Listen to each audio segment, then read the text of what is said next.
Hi, this is the introduction video for Module 4. In this module, we'll be exploring topics related to gender socialization and the social construction of gender. Gender socialization, we'll be thinking about how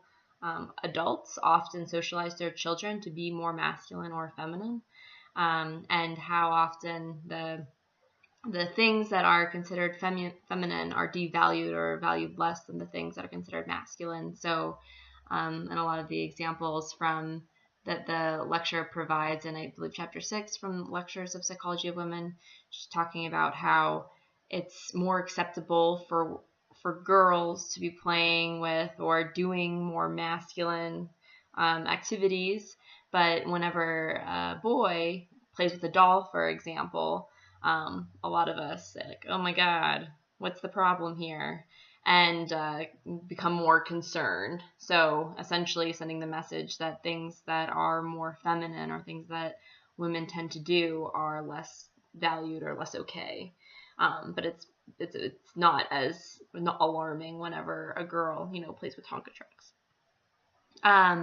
In addition, we're going to be talking about that, so the social construction of gender, and we'll be exploring how the gender binary and actually the sex binary that all children born are assigned either be a male or female is something that's socially constructed and doesn't necessarily have any medical or scientific evidence to support it. And so the author and the lecturer in chapter 9 is calling on examples from those who are intersexed and those who identify as transgender to demonstrate that gender is not something that's inherent to us in the way that we often think it is, that we are not, being male or female is not inside of us or part of who we are, but something that we actively try to produce. So making this argument that a lot of for us in our lives, that we're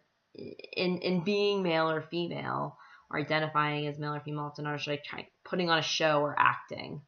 and that we try really hard day to day, and doesn't necessarily won't feel like that, may not be conscious to be masculine or feminine, and that in reality actually the gender binary is not real, and that gender is more fluid than that. And so that, and then I think also we'll be in addition, we'll be listening to a podcast where a mother who is raising a transgender child is being interviewed, and we'll hear about her experiences. And so really just wanting you all to, again, be thinking about how some of these things, how we just accept as part of reality, like, yes, there's men and there's women, it might be that things are a little bit more nuanced and complex than that, and that the reasons why we think the way that we do about gender is just because of the society that we've been brought up in. And the social construction of gender does not necessarily fit everyone's experiences of gender. And so we'll hear from some people who talk about that. So I hope you enjoy everything that we read and listen to.